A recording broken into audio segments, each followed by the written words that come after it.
Hello and welcome, everyone. My name is Mark, a trainer here at WEX Field Service Management.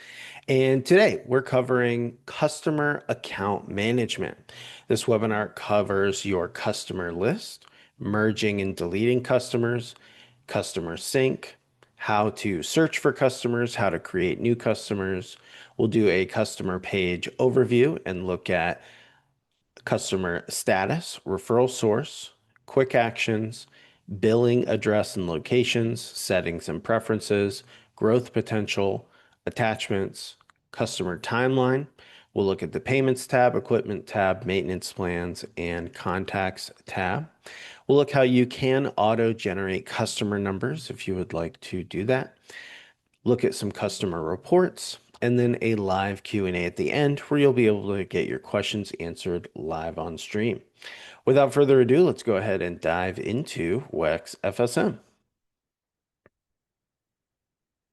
So the very first thing we're going to take a look at is the customer page. Right now we're on the schedule page, but if you click to the next page in the navigation called customers, just click on that, and that will bring you to the customers page. Now, this is a place where you will see your entire customer list, and you can search for customers here. Just type in their name. You can search by name, location, email address, phone number, and last visit date. And you have a column here if you're syncing to QuickBooks, that is the auto sync status. So once you create a customer and you actually do some business with them by creating, proposal and invoice, that will sync over to your QuickBooks. And you can search, you can filter here the auto sync statuses by ready, which means it's in a ready state and it is ready to sync over when the next sync pulls. By error, if there are any sync errors that do occur, you can easily filter any errors here.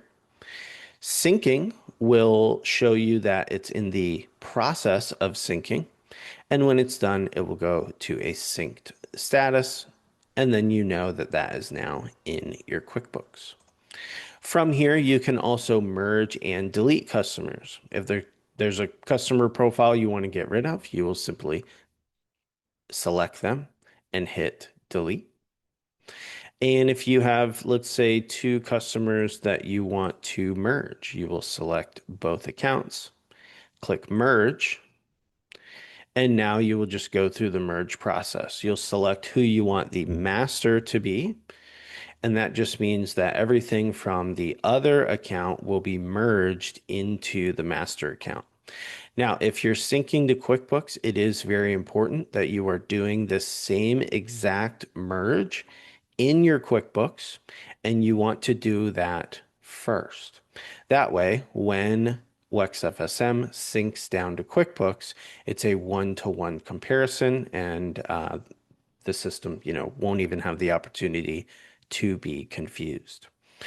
So that's important there. But once you merge, you will have then just one account that will have all the information that you selected from both accounts. So that is the customers page. But to be honest, this is not the main place you're going to search for customers. Your day-to-day search for customers will be with this search bar in the top right. So when we're on the schedule page, we can still see the customer search. If I go to different pages, like when we're on the customer page, you can still see that search. So at any point, you're in the system, you're working, someone calls you, you have a very quick place that you can go to search for customers, pull up profiles, and things like that, which we will do now. To search for a customer, we will just type in the customer name. You can also search by email address and address. If they are part of your customer list, they will just show up here and you will click on that and it will take you to their customer page. If they are not in your customer list just yet, you can click the red plus button to create a new customer. We see Justin is here, so we're going to click Justin Hernandez, and that has now taken us to the customer page. If you are creating a new customer, just as a pro tip though, if I click the plus button, the red plus button here, you are able to set up a customer, enter in their information, hit save, and that will create a customer page just like Justin's here that we are about to take a look at. But when you're doing this, email is a required field. So it's always great to get contact info from your customers, but let's say that they do not have an email. It won't let you save if they don't have an email. However, you can get around this by opting out of marketing emails and opt out of email notifications. If you turn those two off, now the email requirement goes away and I can just add my customer without an email and I can add that back later. So just a tip on that for adding customers. Now we're on the customer page. There's a lot of information on here. We have, a left side and then we have a right side, which is like your customer timeline, things like that. Starting at the very top, you have your customer name. If they are on a maintenance plan, you will see a star. So we can see Justin here is part of the Comfort Club plan. If you want to quickly delete a customer, you can click the trash can icon from here. And then we have two drop downs. The first one in green is your customer status. So are they active? Are they inactive? Or do you want to put the account on hold? And then you can choose your referral source. And this is basically asking, where did this customer hear about your business? Now, these here do have some defaults that are loaded when you first get your system, but you can go in and update the referral source to get a little more customized to your business. And to do this, you will go to Settings, Customers and Scheduling, Referral List.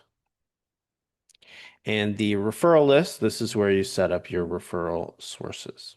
So from this page, you'll click New Referral Source, put in, where did they hear about your business or where would someone have heard about your business, and add that. Once you have those added here on the referral source admin page, when you go back, whether you're adding customers new or you want to update the referral source, you can do that from here with the drop down.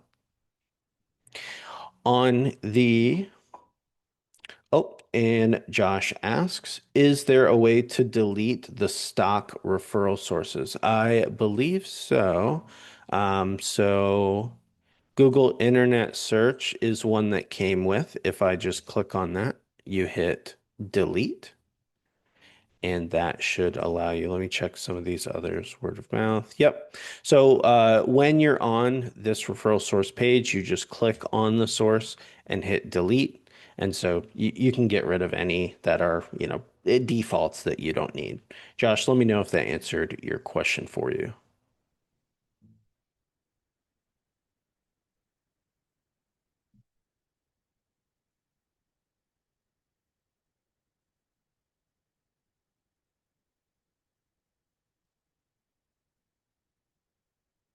I believe that, oh, okay. Okay, we have some listed on the customer drop-down options that are not in that settings page. Let's put a mark on this and we'll come back to that. We'll dive in the Q&A and see if we can figure out um, what it is that is I guess not in the list. So we'll take a look at that at the end, Josh. All right. On the customer page, moving right down, we're going to go over the left side first. We have quick actions. In the quick actions section, you have these red squares. Each of these will allow you to do an action. We have message the customer that will allow you to two-way text message the customer. Log a phone call. Sometimes you talk to the customer and you're not actually going to schedule anything with them at this time, but you do want to document the call that you had. You will just hit log a phone call, and then that will save as just a note in the timeline that you can reference for the last time you talked to the customer. If you want to schedule an appointment, yes, most scheduling you'll probably do on the schedule page. However, if I'm on this customer page, I'm talking to the customer and they're ready to go, I don't have to go back to the schedule page. I can just click schedule an appointment and the schedule modal will just show up here. And now we're off to the races. You just schedule and that will put a appointment on the schedule page, and then whoever you assign it to will see that in their job list. Leave a note about the customer. This is great if you like taking notes. This, when you click on it, will allow you to attach this note to a location if you want to. And then it's just, like a sticky note. You write whatever you need to remember, put that info here, and hit save. Also, you can bell the note. And so if it is not belled and I hit save, it'll save in the timeline. But as you do more jobs for them, it'll get moved down the timeline. If you want this to be information that is kept at the very top of the timeline and available on all jobs you do for that location in the future, you will want to bell the note. So a good example of how to use this. If this is just a note you just want to take down quickly, it isn't anything that you will need to know forever. Uh, don't bell the note and just write your note and hit save. That'll save in the timeline. But let's say that this person has a gate code that you always need to know. And they also get their filters switched out often. So maybe you want to put filter sizes.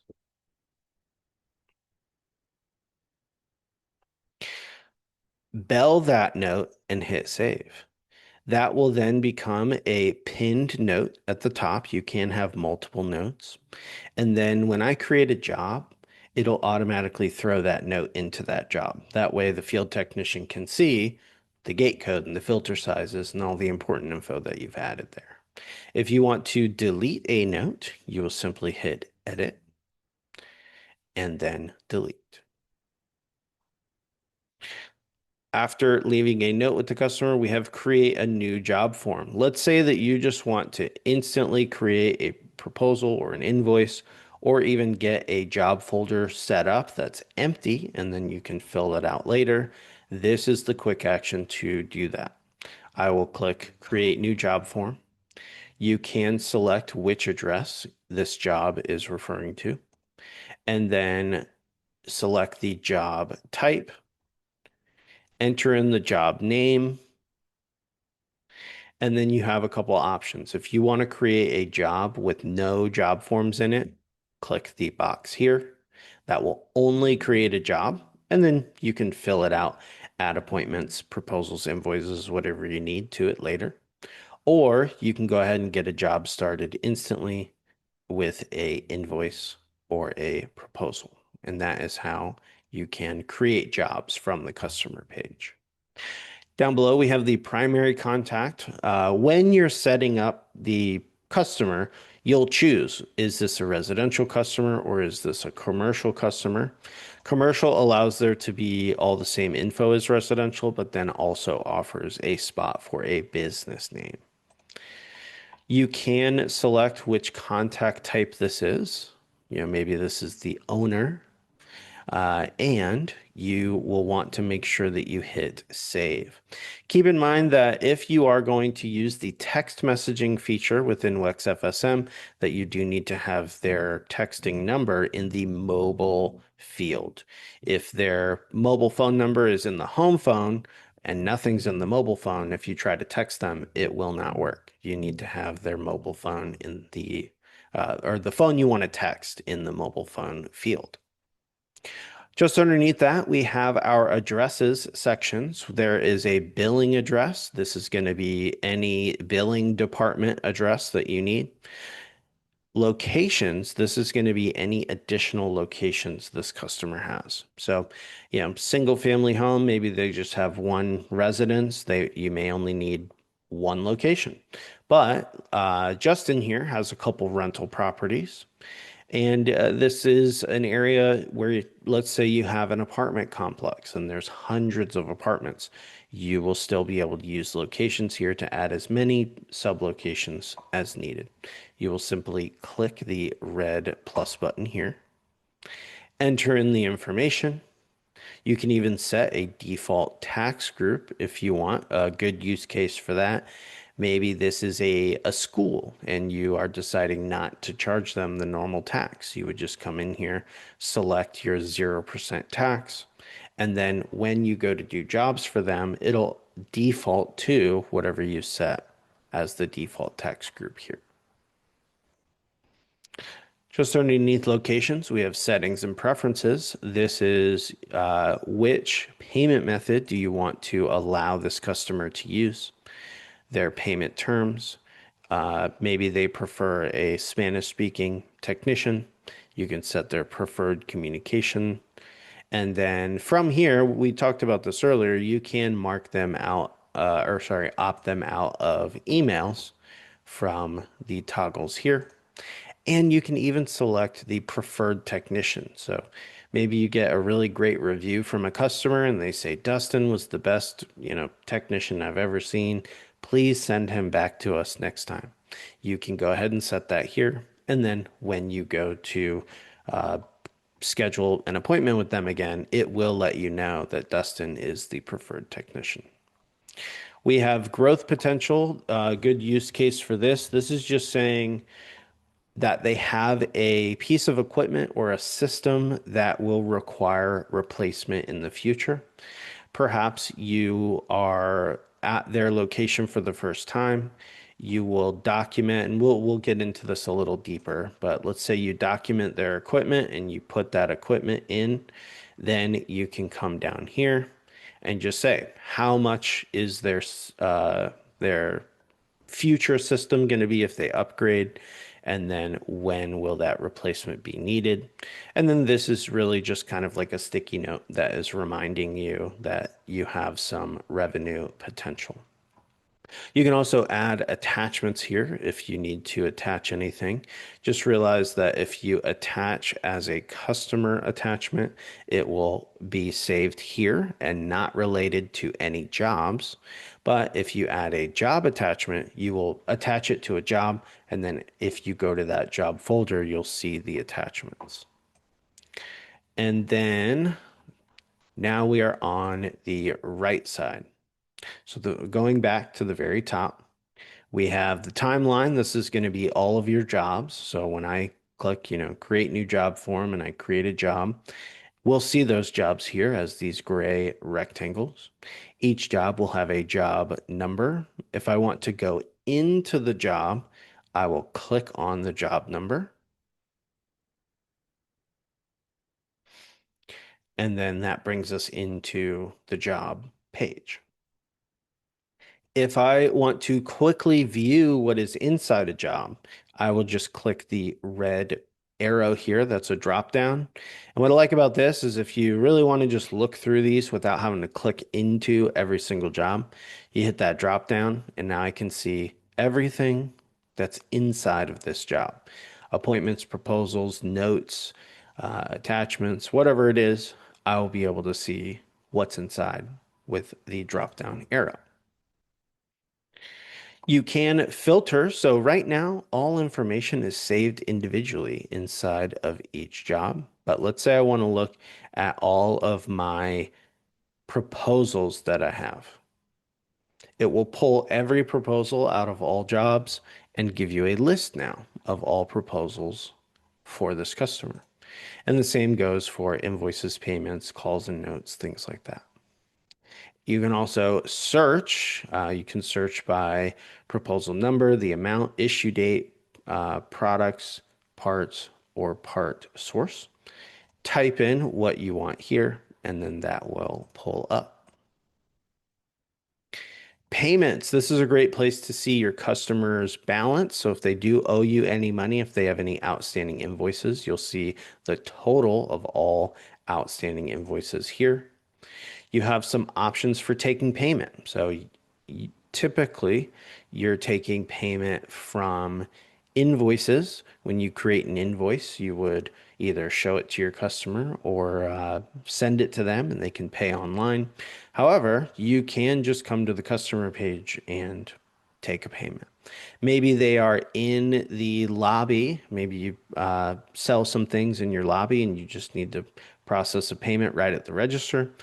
Or you can look at your payments and credits by invoice here, and then you can actually isolate each invoice, go to the invoice, and even send it to the customer. Process payment is going to process through WEX FSM and send the money to your bank account.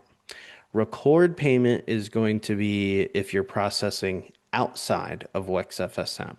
That would be a good example of that would be if you're taking a cash payment, you'll still need to take that cash to the bank.